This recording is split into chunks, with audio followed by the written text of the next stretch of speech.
Today we're going to talk about black baseball facts that happened on this day, August the 19th, 1900, through 1999.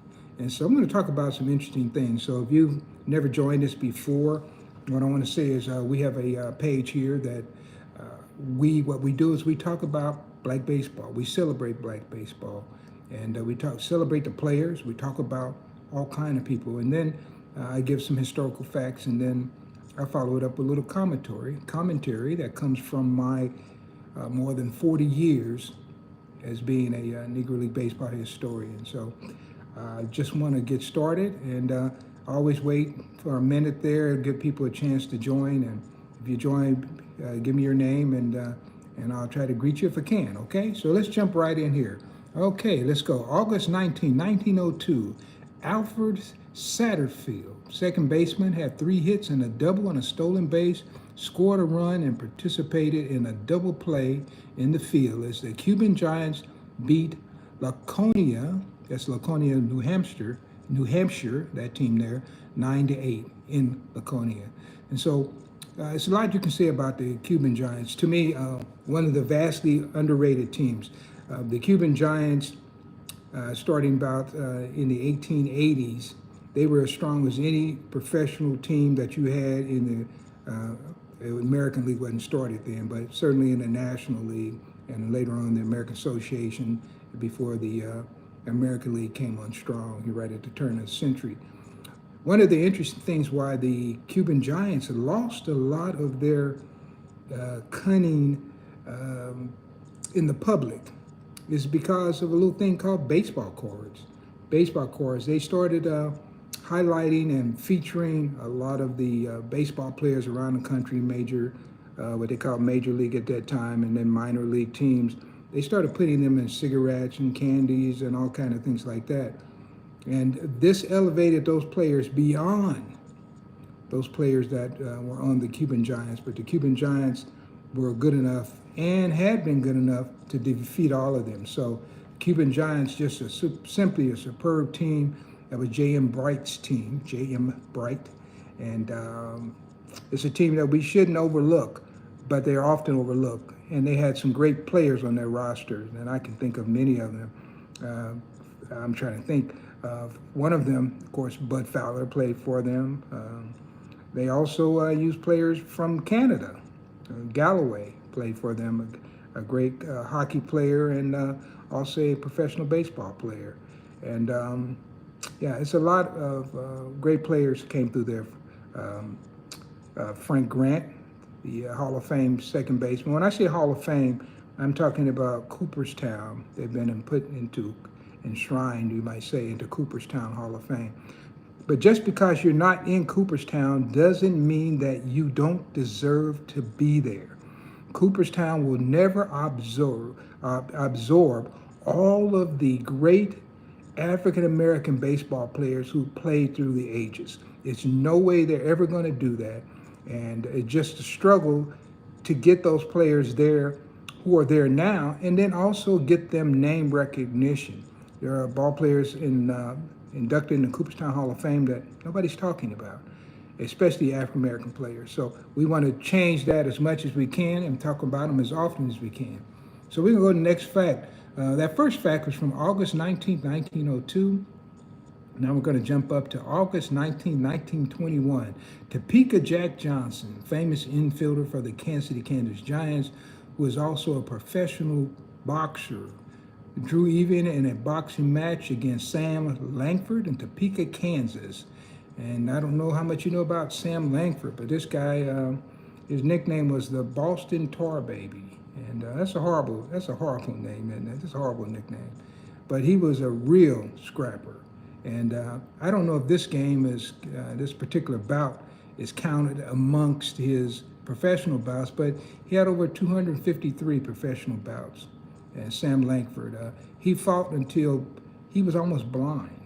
And so he dedicated his life to boxing, never really held the title. He never really held the title of what they used to call colored heavyweight champion. Jack Johnson held that title, but it was a title because As I mentioned the other day, Johnny O'Sullivan wouldn't even allow a black boxer to get into the ring with him in a championship fight. So you can only become the quote colored champion, but you might be the champion of the whole world, as Jack Johnson proved there, and in 1908, and then of course in 1910, that famous battle that I think deserves some space on this platform, in which I will give it, and I will talk about that. It was on 4th of July, 1910. So I will talk about that sometime. Let's go to another one. Okay, that was 1921. Let's go to a 1933. The Philadelphia Stars whipped the New York Black Yankees in both ends of a doubleheader, and at Washington's Griffin Stadium by 9-8 and 1-0 scores, 1-0 scores. In game one, Judd Wilson's hit scored to Jake Stevens for an 11th inning win. I can unpack that one quite a bit. Jake Stevens from York, Pennsylvania. I didn't meet Jake, but I did meet his brother, John. And interesting thing, I went to York, Pennsylvania, and I was there for about a week. This was in probably 1992. I was there, and so I was going to be doing some speaking there, and they had me there for a week doing some interesting things. So I called Leon Day. I said, Leon, can you come down and, we'll cover the hotel and everything. So Leon Day came down, and he spent the whole week with me, and I remember going into the bar, and on the last day we were there, he said, man, I've been here all week. I haven't had to spend a dime. I mean, they wined and dined us, took us out to eat every night. We went to all the places through the libraries, through the recreation centers, gave talks, and it was great fun to have Leon Day there. And a few years later, of course, he would get into the Major League Baseball Hall of Fame. But at that particular time, it was just me and Leon out there. I think this was like 1990. It might have been 1990. It was between 1990 and 1992 that we were in York, Pennsylvania. And of course, Jake Stevens worked at the Yorktown Hotel right before up to the time he died. So, and then of course, one of my favorite players, Judd Wilson. Judd Wilson is vastly misunderstood. When you look on web pages and they talk about Judd Wilson, they'll talk about some of the things he did with his anger. And no ball player is angry all the time. And how about this? Most people aren't angry for no reason at all unless they're mentally ill. And I don't think Judd Wilson was mentally ill. He was definitely a hard loser. He did not like to lose. He took hitting seriously, and he took winning a game seriously. And I think that Judd Wilson, who was a World War I veteran, and he came out of the war. He came back to play with the Baltimore Black Sox, and for all that they did in the war, they came back, and to see that they were still denied opportunities while you're reading in the paper and seeing these major salaries going to other ball players who are not even in your category, that's enough to make you mentally disturbed. And I think things like that disturbed him more. And he had no place to vent his anger except on some of his teammates or the opposition. And so that's Judd Wilson.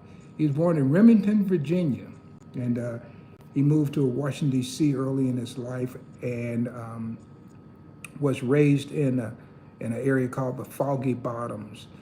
And most African Americans lived in areas like those with nicknames like that. I know for me, I come from Kansas City, Kansas, and the area I lived in was called Rattlebone Hollow. And so I understand those names, how they were tagged, because it was mostly African American population, and so they tagged it, with names that are no longer used today. So they're more like historic names and that kind of thing. Well, we'll go to another one, and let's go to this one. This one's interesting too. Doc Bracken, by striking out 3 in the final 5 batters to face him, defeated the Kansas City Monarchs 9-5 at St. Louis's South End Park. Then Bracken finished with 7 strikeouts. Herbert Doc Bracken. I interviewed him. I interviewed Doc Bracken. He lived in St. Louis. Interesting thing about the Kansas City Monarchs. In 1931, the Negro National League dissolved. The Depression was a major factor in that. And so from 1931 through 1937, the Kansas City Monarchs never played in St. Louis again. Now they would play around St. Louis. I'm trying to think of the town they would go to. They had Stagg's Brewery. I'll call in a moment. They would go there, but they would not go into St. Louis. During that time, St. Louis had a great deal of outstanding players that were playing within the city limits. And so Doc Bracken comes out of that. So 1938, the Kansas City Monarchs are in the Negro American League, and the St. Louis has no team in the circuit. And so the Kansas City Monarchs go in, and I remember reading an article in Cranston, who was a Monarch pitcher. He didn't want to pitch. He said he only pitches against the league's teams. He didn't want to pitch. Anyway, long story short, they had to face Herbert Doc Bracken. And this is the game I'm talking about, this 1938 game. And although they're not in the league, they beat the Kansas City Monarchs, who were in the league. And I can make a good argument that the Kansas City Monarchs, not the Memphis Red Sox or the Atlanta Black Crackers, were the best team in the league in 1938. So that's saying quite a bit for Herbert Doc Bracken, who goes on to play with the Cleveland Buckeyes. But the truth of the matter is, Herbert Doc Bracken was good enough for the league. Of course, he played military baseball too when World War II broke out. And so Herbert Doc Bracken's name you ought to remember. We'll give one more. The last one was August 19, 1938. Let's jump over to August 19, 1947. Okay, and Joe Green's home run over the screen in left field gave the Kansas City Monarchs a 9-5 win over the Indianapolis Clowns in Council Bluffs, Iowa at Legion Park.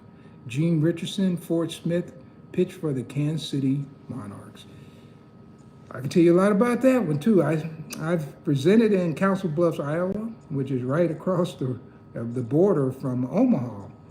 And Council Bluffs, great baseball town. Kansas City Monarchs crisscrosses that area quite a bit. Joe Green had the opportunity to meet him. I went down to his home in Stone Mountain, Georgia. I remember a couple of things that happened that I thought was especially interesting. Is that I had to meet Joe Green about 10 o'clock in the morning. And I think I came from Kentucky, because I was down in Ashton, Kentucky, looking at that area down there, because they were trying to kick off a museum, and I wanted to see what they had, because I believe that they didn't have much, and we could bring that museum to Kansas City. Of course, I was one of the leaders in getting the museum to Kansas City after I visited Ashland. This was in 1982. And so I go down and I get there about 4 o'clock in the morning. And so, it's too late to get a hotel. And I was driving I had a Subaru at that time, and it's too late to get a hotel. So I had to find a place to rest. So believe it or not, I rest not too far from Stone Mountain. You know that big Confederate monument they have on the side of the mountain there? Yeah, I rested in my car to the point where I could see that from my window. And just have no fear. Just know that I'm still here today to tell you about it. But I went down to see Joe Green. And he's a catcher for the Kansas City Monarchs. He played with the Atlanta Black Crackers before he got to the Monarchs. Later on, played with the Cleveland Buckeyes. All around good guy. And the other thing I remember about that meeting, now I have to tell you this, Connie Johnson, who was living in Kansas City, Connie had pitched for the Monarchs. Of course, he pitched for the White Sox, pitched for the Baltimore Orioles later on. Connie was living in Kansas City, and he's from Stone Mountain. So Connie had pretty much connected me to Joe Green. And I was going to go there, and Joe Green was living there with his wife at the time. So I had all their addresses, and I knew all the specifics of how to get there and everything based on the information that Connie Johnson had told me. who was living in Kansas City, and that was his hometown. So that's how I ended up there. But when I pulled up in Joe Green's driveway, Joe Green came out and he said, "I've been waiting for 50 years for you to show up." And I didn't know what he was talking about, so I said, waiting for me to show up? He said, yeah. He said, when we were playing ball, we would ride on the bus, and we said, one of these days, he said, some young kid is going to show up, and he's going to want to write about us. And he said, I've been waiting on you for about 50 years. And when I got there, we had a great talk, and I remember he let me borrow his scrapbook to make pictures.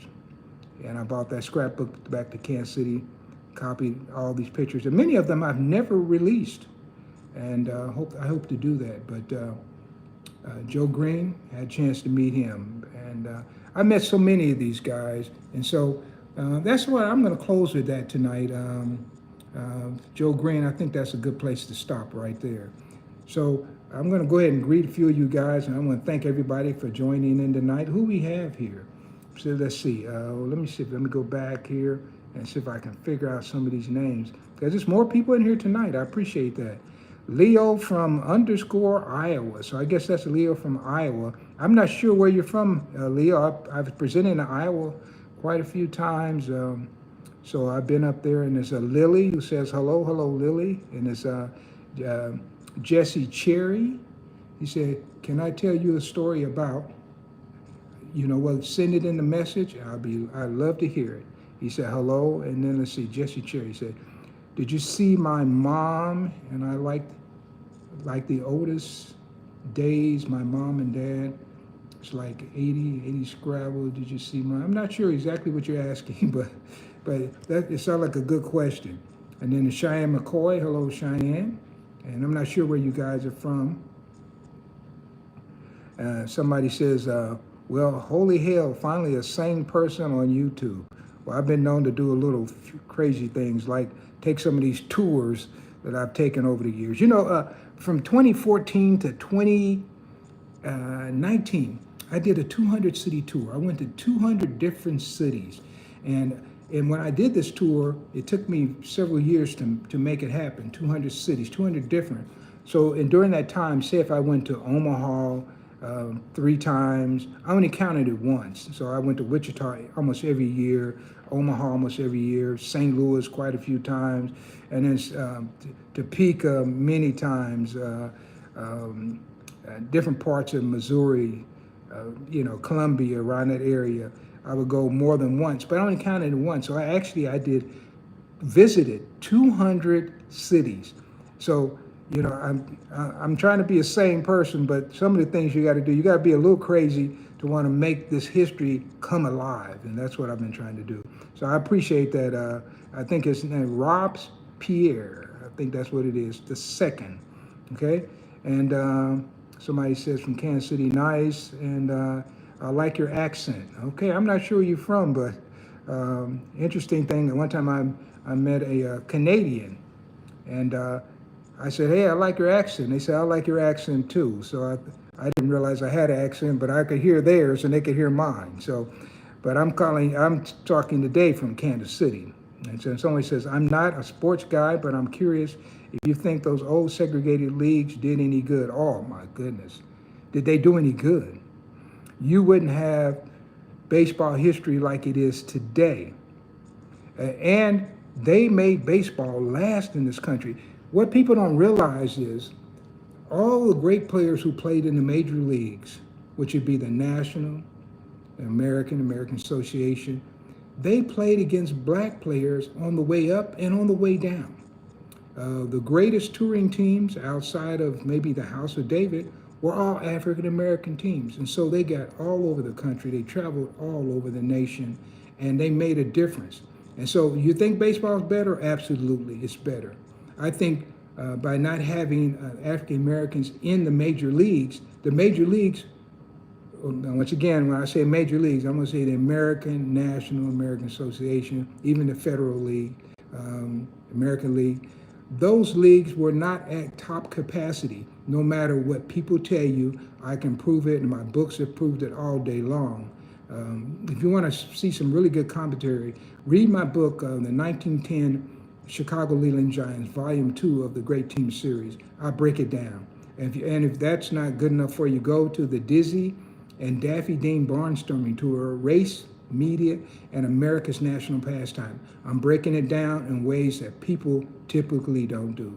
So I'm going to go ahead and close out for tonight. I do appreciate everybody who's come in tonight, and and hopefully I've answered some of your questions. I have enjoyed giving the commentary on some of the guys that I actually had a chance to meet during my 40-some-odd years in being a researcher and a historian of baseball, not just black baseball, but of all baseball. So thank you, guys. I'm going to sign off for tonight. I'm wearing my Monarchs jersey since I had a couple of Monarchs questions with people like Joe Green and Doc Bracken beating the Monarchs in 1938. Actually, they were wearing this uniform in 1938. So anyway, thank you, guys. You have a nice evening, and I'll be back. So keep following me. Hit that subscription button, and you'll catch some of these live. Or if you're busy, just come back and catch them later on. All right. Thank you, guys. You have a nice day.